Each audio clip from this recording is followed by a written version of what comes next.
I felt like I was screaming from the top of the mountains and no one could hear me.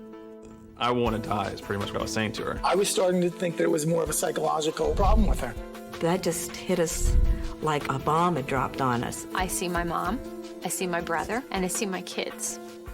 She would go to every single branch of science available to try to figure out what was wrong with her, and she could never find anything. Tonight, 3 medical mysteries and the doctors that solved them. Judy Goltz was suffering from a life-threatening illness. She knew she was sick, but the experts couldn't find anything wrong with her. I was so desperate. I even had him test me for AIDS. I was grasping for straws. Doctors thought they knew what was causing the unbearable pain in Terry Moore's body, but they were wrong. I remember one time crying, saying, I can't take it. It just hurts too bad. And Samantha Edgar, a child whose only hope was a mother who wouldn't give up. I would be ding-danged if I was gonna let her die and I didn't, die right along with her trying. When illness strikes, we look to doctors to give us answers. But what if they can't? For these unlucky patients, diagnosis is a mystery.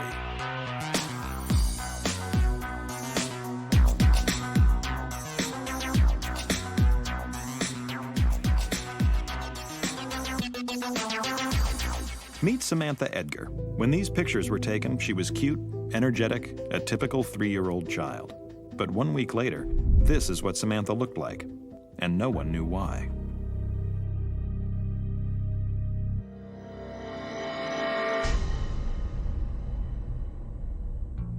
It all started in 1998, when Samantha's mother, Jackie Edgar, discovered she was pregnant with her 3rd child. At first, Jackie was thrilled, but the happiness soon wore off. In the pregnancy, I always said to Bill, I feel like there's something wrong. I feel kind of like there's a little dark cloud over my head, and I really didn't have any reason to feel that way. I had 2 great little girls. We had a brand new house. We were doing fine. Everything was good, but I felt kind of doomed with the pregnancy. It was strange. In March 1999, Jackie went into labor, 5 weeks before her due date. When Samantha was born, she was healthy but small and was admitted to the neonatal intensive care unit. My thoughts were, oh, well, okay, so this is just kind of, we're gonna check off the boxes, she's gonna be all right and she's gonna go home. I think it was about day 3, her pediatrician called me and said, we've noticed that Sam has had high blood pressure, which is unheard of nearly in newborns. And then I started noticing when I went into the NICU to nurse her that her face was getting bigger, or had gotten a lot bigger. She was real jowly, like a chipmunk. The nurses kept saying, oh, look at those chubby cheeks. I just love those cheeks. I want to grab those cheeks. And I'm thinking, that is not normal. There's something wrong with these cheeks. She got to the point where she couldn't nurse. She couldn't latch onto the breast. So I was pumping milk, and then I would have to sit her up and hold her cheeks up and feed her with a bottle because her cheeks were so immense. She was only eating about an ounce of breast milk an hour. And she was real kind of floppy when you would hold her. It was, I don't want to say creepy, but it was a little bit creepy for me holding her because she didn't seem right. After 18 days of testing, doctors couldn't find a reason for the high blood pressure. Samantha was moved to Seattle Children's Hospital, where only the most serious cases are sent. We saw about 50 doctors, residents, interns in the first couple hours that we were there because they don't see a lot of babies with high blood pressure. So they did every test under the sun. 2 weeks passed, and the doctors were still stumped. Whatever was causing Sam's bizarre symptoms was a complete mystery. She was given blood pressure medication and sent home. The doctors were saying things that ran across a whole range of possible diagnoses. The one that I thought made the most sense at the time was that she was simply born too early, and by the time she actually reaches her due date, her original due date, that some of this would resolve. We weren't getting any answers as to why our baby was so sick. It was a terrible feeling. It really was. It was a terrible feeling. I'm thinking she was about 5 or 6 weeks old, and she really didn't seem to be getting any better. I said, she's just so non-responsive. She's just like, she's like carrying a dead baby around. I mean, it's just dead weight. It's not right. But within a few weeks, Sam started to get better.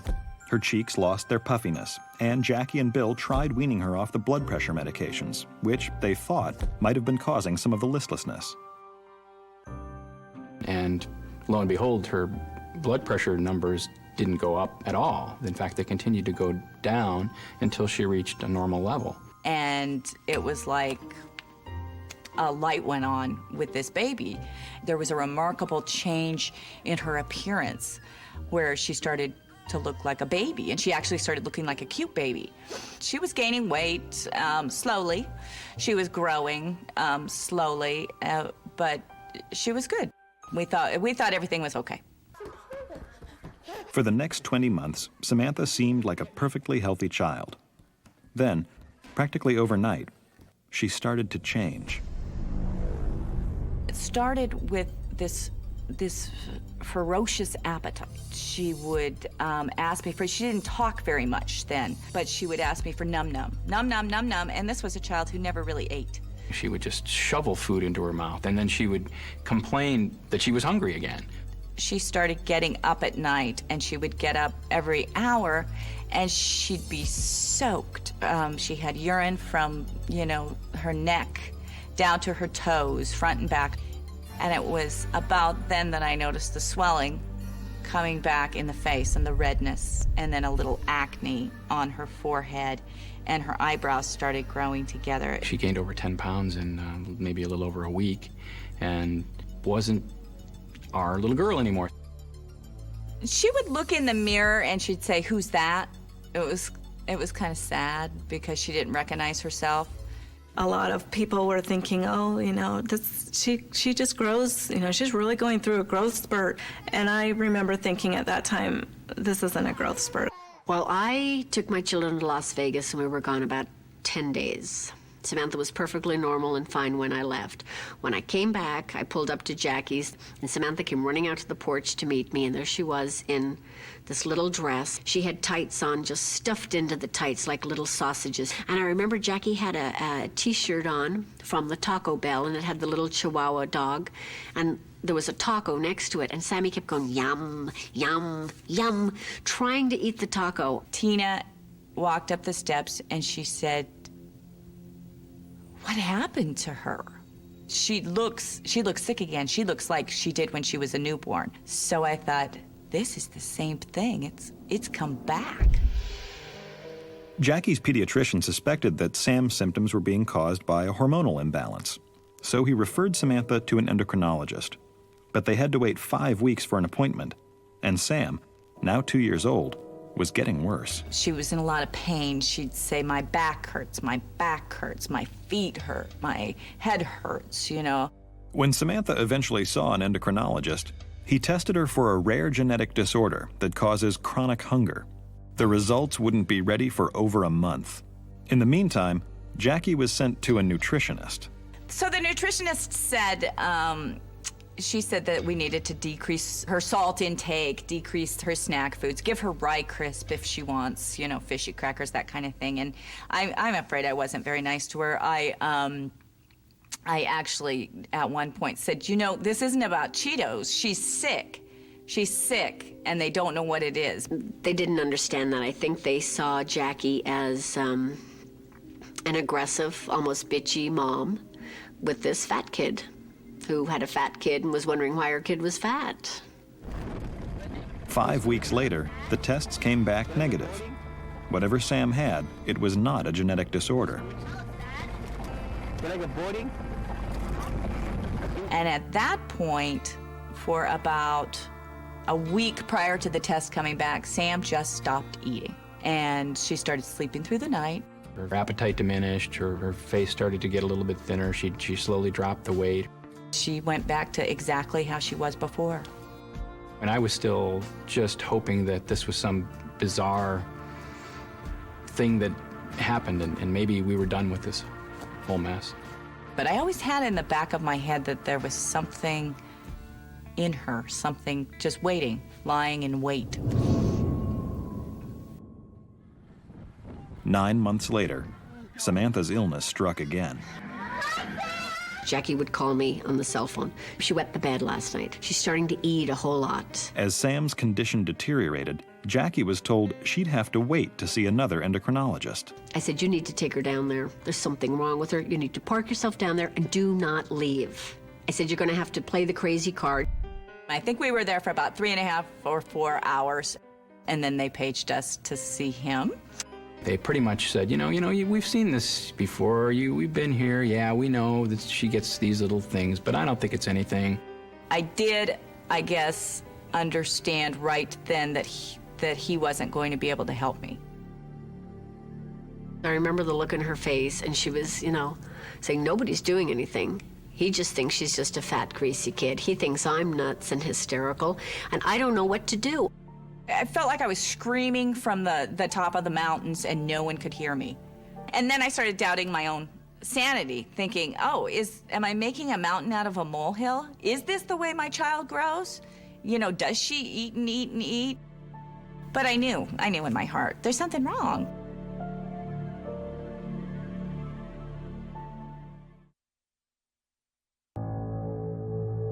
For Jackie Edgar, the joy of raising her daughter Samantha has been marred by the fear and uncertainty caused by a mysterious disease Samantha has had since she was born.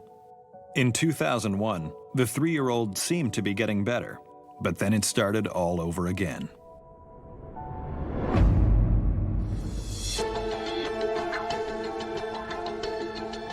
Got a call from the resident in the emergency room who said he had a patient 3-year-old girl who had been referred in by her primary care physician for glucose in the urine, which is usually associated with diabetes. But he went on to say that the story is more complicated. So I decided to go down to the ER and check it out. I saw a man in a white coat come walking down the hall, kind of striding down the hall, I remember, and I said, well, look at him, Bill. What do you bet he's an endocrinologist? In fact, I think she used the word a dumbass endocrinologist. And that was sort of her attitude at our first meeting.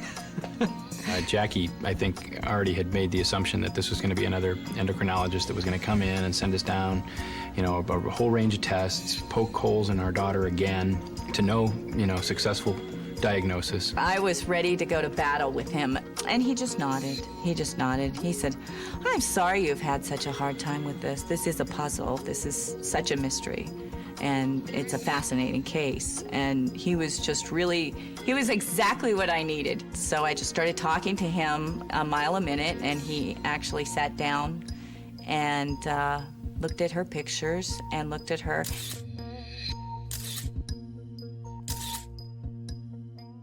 She was a little overweight, but she was not morbidly obese. She had a look that reminded me of Cushing syndrome. Cushing syndrome is a potentially deadly malfunctioning of the adrenal glands. These glands make hormones that are vital for development and managing stress. But Cushing's causes them to produce too much of the hormone cortisol, leading to weight gain, excessive hair growth, hypertension, bone loss, and muscle damage. And I told her right then and there I wanted to get an ultrasound of her adrenals and see if we could find a tumor. So we did that, and that was negative. And then I told her the main thing we wanted to do was a 24-hour cortisol level, which is sort of the definitive test for Cushing syndrome. Oh, Jackie was so relieved. She found her hero. He cared. I remember her coming home from her appointment and saying, somebody cares. He actually cares. A week later, Jackie and Sam were back at Dr. Gunther's office to see how the cortisol level test had come out. The results were frightening. The cortisol level was in the neighborhood of 3,000 nanograms per 24 hours.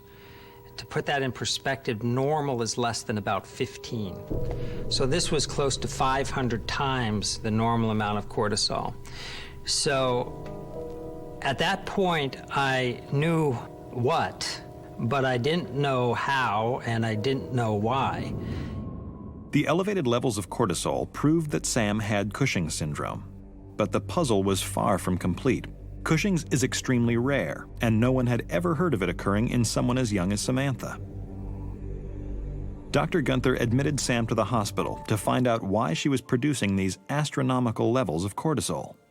But privately, Gunther told Jackie there was another reason for admitting Sam. He said to me that he had spoken to some colleagues and he had spoken to some people, and that he was concerned because there was mention around Children's Hospital of Munchausen by proxy.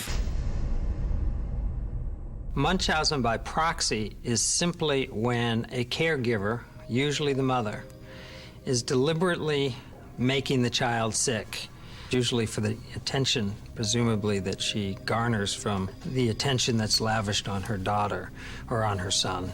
I was so startled. I said, Munchausen? I said, what? Who would do that? I wasn't really getting it until I finally went to my sister and Val, and they said, well, they think that you're doing it. They think that you're making Sam sick. You've got to remember, what we're seeing here is a picture, apparently, of a girl who's being exposed to high doses of hydrocortisone for very brief periods of time, separated by periods of greater than a year, 10 months, 6 months. I said, you know, you're crazy. You're the one that's crazy. You know, why would you think that? He said, well, I don't think you have Munchausen. She just did not fit the bill of Munchausen at all.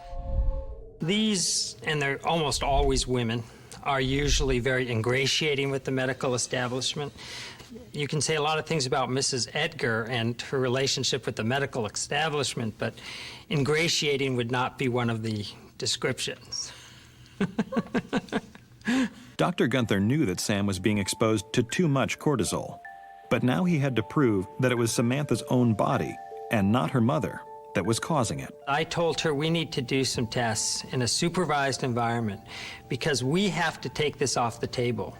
Otherwise, it's always going to be in the room. After 4 days of testing, Gunther got the results he had hoped for. It was Samantha's own body, and not her mother, that was inducing the high levels of cortisol. The Munchausen by proxy suspicion was dropped. But Gunther was still no closer to solving the mystery. So the outcome was that this was real, it was Cushing's syndrome, and that it appeared to be cyclical. It appeared to be coming and going like the flu, and I had no explanation for how or why that could be happening.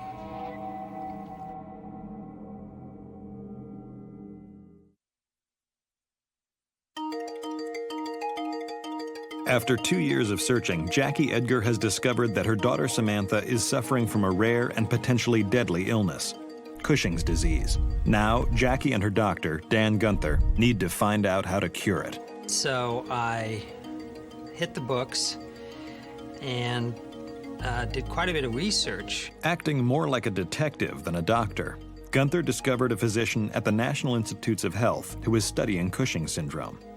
And so we bundled her off eventually to Maryland, to the NIH. After 10 days of testing, Gunther's determination paid off. The doctors found that Samantha's adrenal glands were covered with microscopic nodules that were causing them to overproduce cortisol. The only hope for a cure was to remove the glands. Fortunately, if you remove the adrenal glands, we can replace all of these hormones. And as long as they're replaced, you pretty much can function perfectly well without your adrenal glands. On April 8th, she had the surgery. I'm thinking it was about 4 or 5 hours, and it was really virtually the fastest 4 or 5 hours of my life. I sat there and I read a magazine and I drank coffee, and I think it went like that. But a couple of days, and she was up and talking and reading and watching television. That was such a joyful moment for us because it was like, okay, you know, she's really gonna be fine. She's tough. She made it through. Sam's wonderful. Sam's like a whole new girl. It's been almost 1.5 years since surgery, and it's like we got a new kid a 1.5 years ago. A single operation has transformed Samantha's life. But the operation might never have happened if it weren't for Jackie's persistence and Dr. Gunther's determination. It's the same in medicine as anything else. The squeaky wheel gets the grease. Mrs. Edgar is a ferocious advocate for her child, and there's no doubt that helped Sam's cause. And if someone doesn't give you an answer, they'll see someone else and go and go and go and knock on doors and sit in waiting rooms and find out till you're satisfied, till finally you're at peace with yourself and you've known that you've done all you could.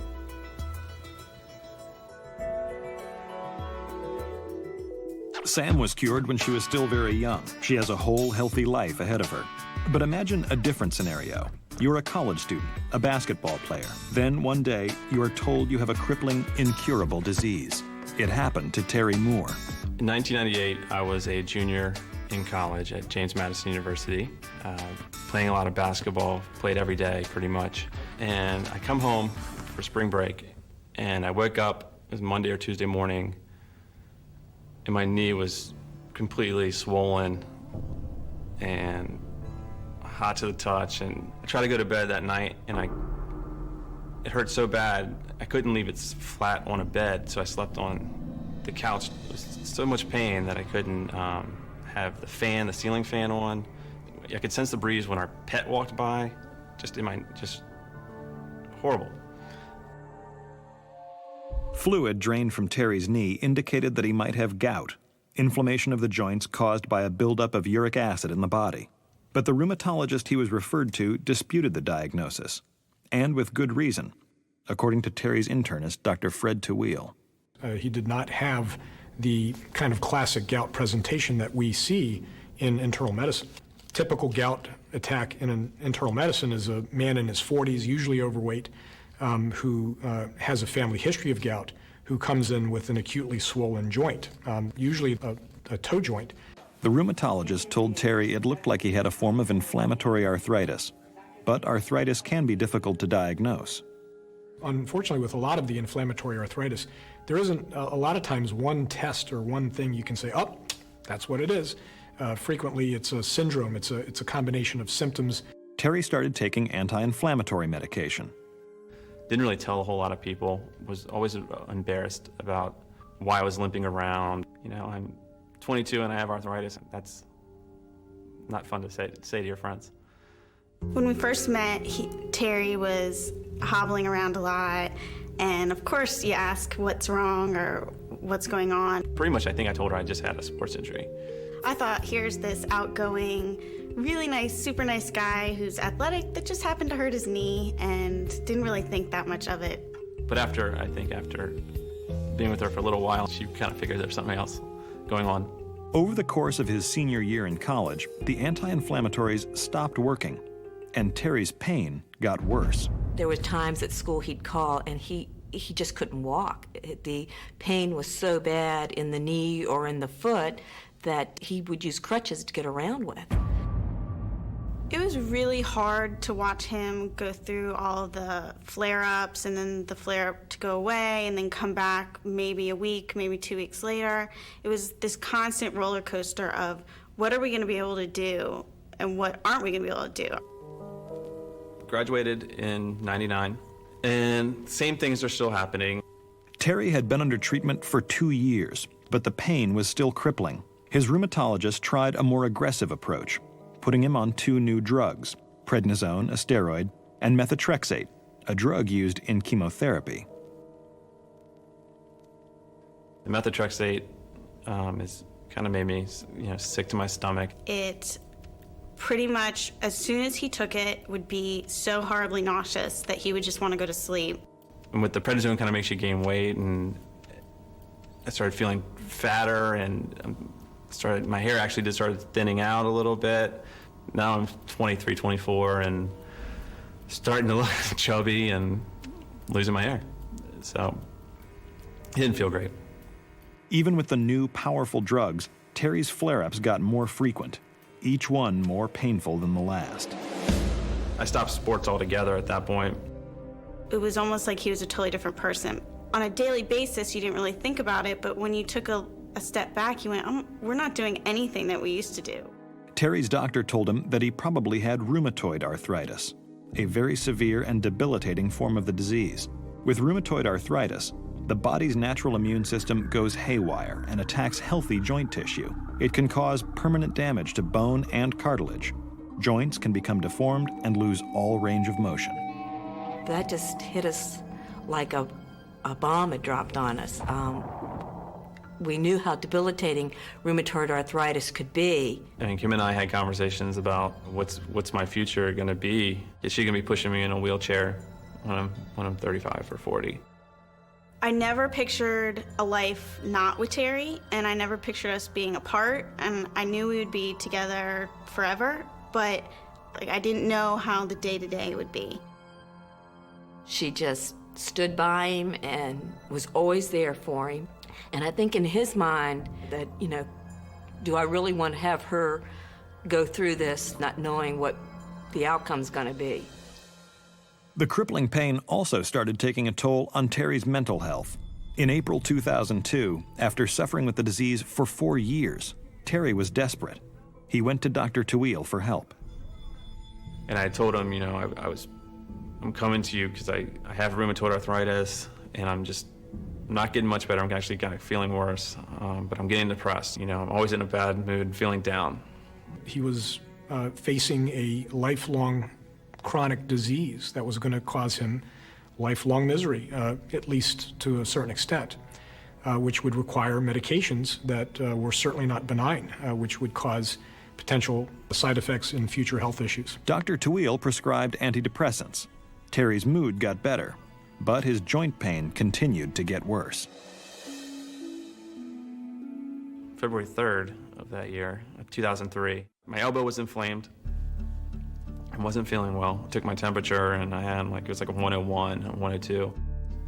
Started throwing up. Thought I had the flu, and it was just intensified by having a flare-up in my elbow. Terry called his rheumatologist the next day. He suspected it was an infection and prescribed antibiotics.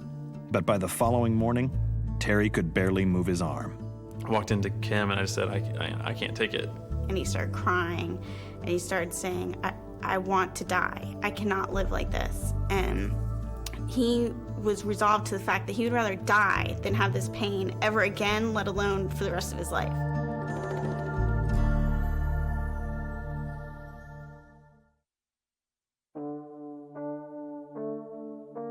By 2003, Terry Moore's life had become a living hell. 5 years earlier, he had been diagnosed with a crippling form of arthritis, and now his elbow is in such pain that he didn't want to go on.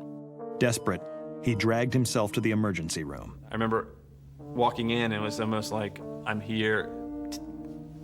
Almost feel like I fell forward and just said, take me. The ER attending took one look at Terry's elbow and called an orthopedic surgeon. Given that he was not responding to the antibiotics, I recommended to Terry that the plan of action would be to proceed with operative treatment. Go in and remove the inflamed tissue and see what we find.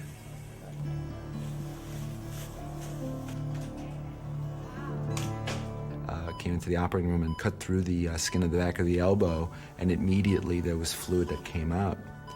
But to my surprise, there was no pus.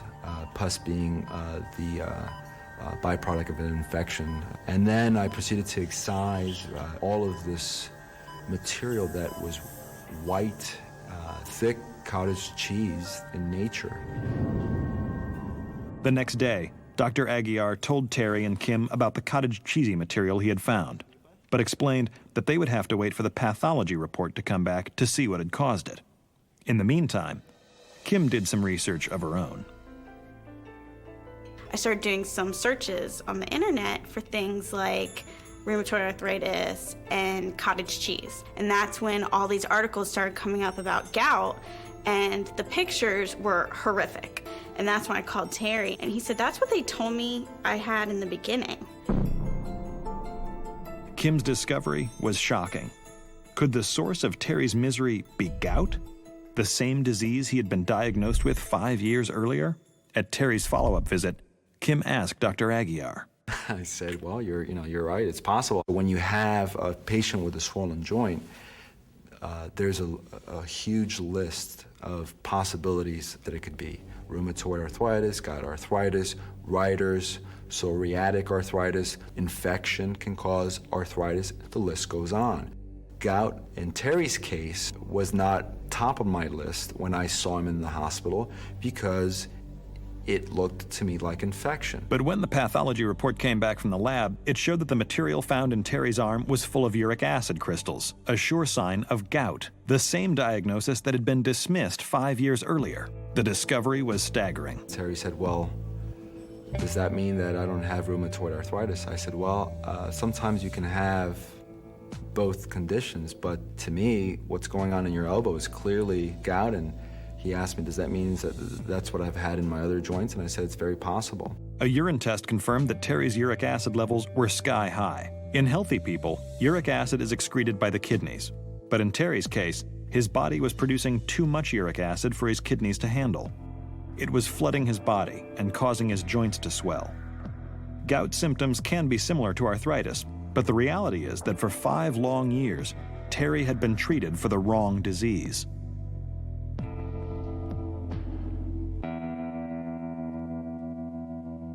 When I heard it, I got very angry about it. It wasn't so much anger at any specific person. It was just an overall, what have we been doing for 5 years? Every time I went to see a doctor in the previous 4 or 5 years, I'd gone in saying, I have this syndrome or I have rheumatoid arthritis.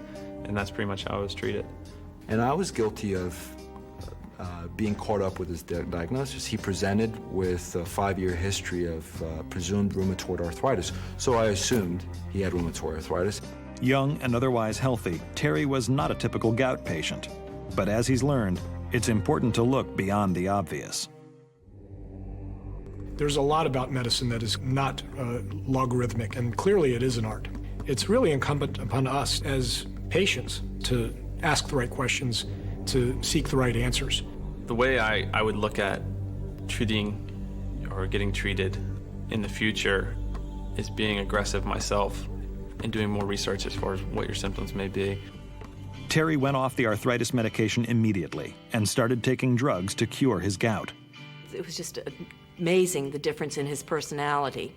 Within a month, I was feeling better, and by that May, I was playing basketball again, and I still have problems occasionally, but nowhere near the severity and nowhere near the length when they do occur. He went off the antidepressants and has been for, I'd want to say, over a year now.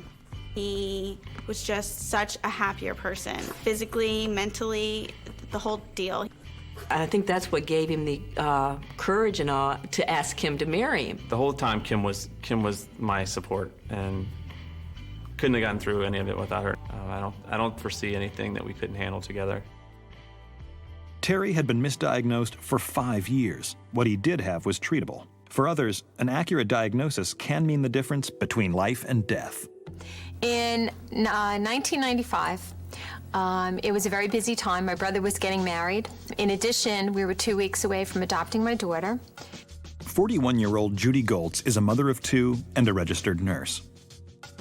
I was feeling a little bit run down. It was October, and I kind of felt a little flu-like. And I woke up that morning, and I went to the bathroom, and I passed a burgundy-colored stool. My nursing instincts and training told me it was blood, but I wasn't really quite sure. Worried, Judy rushed to the emergency room. I went down and met her there. They had done several tests, blood tests, and they never really found anything. He said to me, I'm sure this is an infection. Here's an antibiotic. Come in in a couple of days when the bleeding stops, and we'll do a colonoscopy. 5 days later, a colonoscopy showed nothing. It appeared that if it was an infection, it had cleared up. The bleeding had stopped. So I felt that, okay, I'm fine. It was a one-time episode. She's young, and she appears very healthy. You think, okay, it was just a polyp of some sort or a hemorrhoid. So we didn't pay too much attention. At least I didn't pay as much attention. But as the months went on, Judy began to feel worse and worse. I caught everything. I was probably sick every 3 months. with a cold, a flu, urinary tract infections, everything. I just was constantly ill. I started to put on weight. Over a period of 5 years, I put on almost 30 pounds. I thought it was just part of her getting a little bit older, taking care of the kids more than she's taking care of herself. One of the other things that I was experiencing at that time was what I call a type of mental fog. I would just feel like sometimes I was thinking through a haze. I thought she's a young mom. She's running. I thought maybe she was just tiring herself out. I knew something was wrong with me, and I was not going to give up until I found out what it was. So I went to an endocrinologist. Actually, I went to two over a period of 5 years. I went to a rheumatologist. I went to, I have a shopping list of doctors. I went to a cardiologist and a vascular doctor. She would go to every single branch of science available to try to figure out what was wrong with her. And she could never find anything. In December 1999, 4 years after the first episode, Judy hemorrhaged again. Same type of episode happened where I was bleeding again. Tests revealed Judy's red blood cell count was dangerously low. They did a couple of procedures, had colonoscopy, upper endoscopy, gave me a lot of IVs. I was not allowed to eat or drink. They were resting my stomach. My doctor came in, again, was not concerned, said maybe an infection again, could be a polyp. Judy was told not to worry, but for the next 2 years, her health continued to deteriorate. She began to panic. I was so desperate. I even had him test me for AIDS, HIV. I just felt I was grasping for straws. I had been tested for lupus, for scleroderma. I had been tested for MS. I had been tested for all kinds of thyroid issues, and everything had come back negative. I was starting to think that it was more of a psychological kind of problem with her. It was just one story after the other, one illness after the other. I just said, enough, let's just stop this. And I was at the point where I was starting to believe maybe it is me. Maybe everybody feels this way. Maybe it's normal to feel this way. But in February 2001, 5 years after her first bleed, Judy experienced her most serious episode of bleeding yet. Her condition had become critical. This time, I knew I'm getting an answer. This is absolutely ridiculous.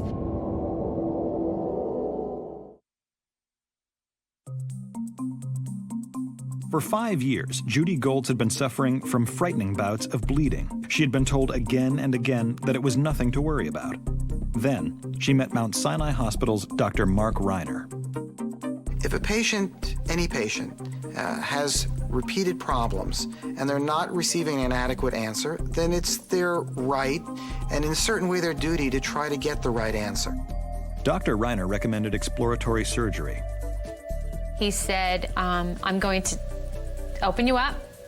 I'm going to go through your intestines with a fine-tooth comb. He said, we'll go piece by piece by piece. And he looked at it very confidently, and he said, if it is this big, I'll find it. At the hospital, Judy was prepped for surgery. As she lay in pre-op waiting, she had one request for Mike.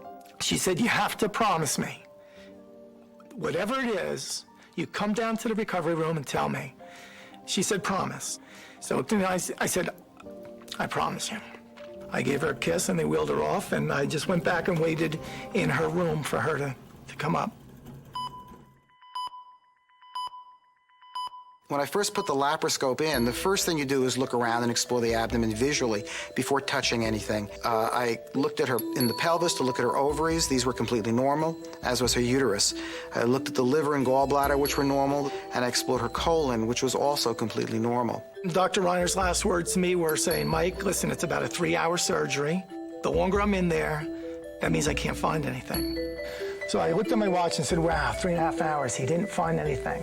I then decided to run the small bowel, which is where I thought the problem was.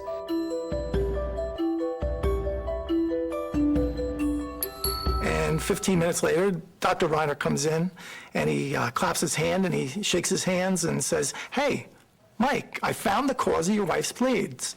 Kind of nonchalant, and I said, "Oh, great, what was it?" He goes, "Sit down." And I remember I got chills completely all over my body. I said, "What?" He said, "I need you to sit down."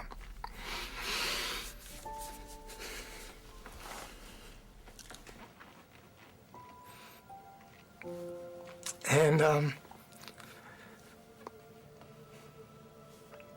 that's when he told me that he had found a tumor, a malignant tumor, that had gone into her lymph system.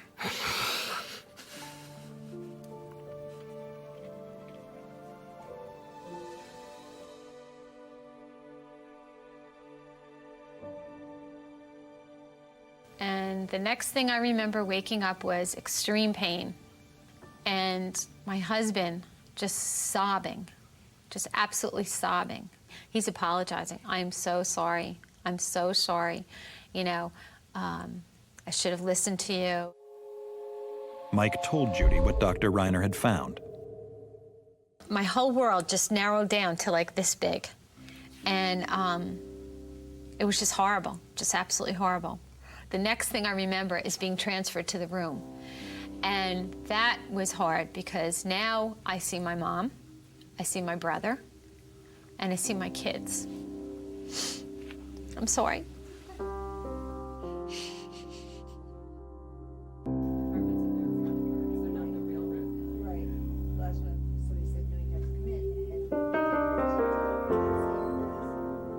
The next day, Dr. Reiner came in to talk to Judy in person. And he said, "Well, the bad news is you have cancer." He said, "But the good news is that it's carcinoid cancer, and it's a slow-growing cancer. I cut it out. You had it in your small intestine. You had some metastasis to some lymph nodes. I yanked all those out." Judy had struggled for 5 years to find out what was wrong with her. And now she knew. It was cancer. Though rare and slow-growing, the type of cancer that Judy has is still very dangerous. If left unchecked, carcinoid tumors can spread throughout the body. Dr. Reiner had operated just in time.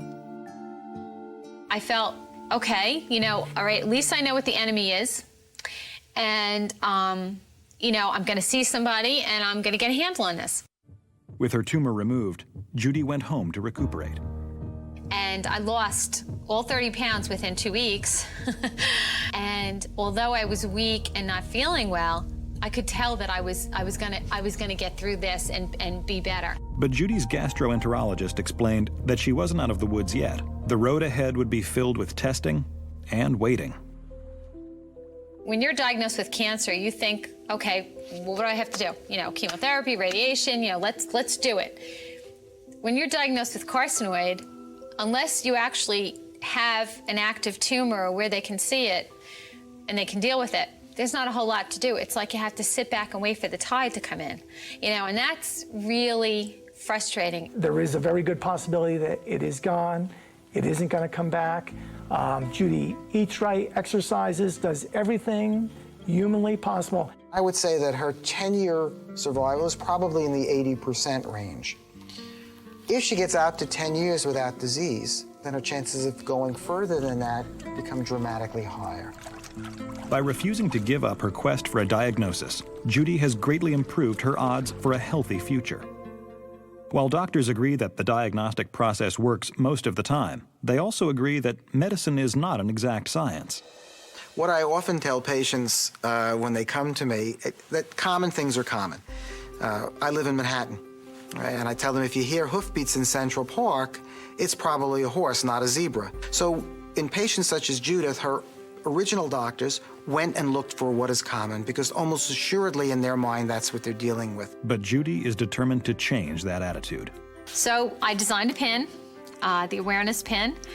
We went with black and white because not all hoofbeats are horses, that sometimes it's a zebra. And the doctors need to listen and to look for the zebras.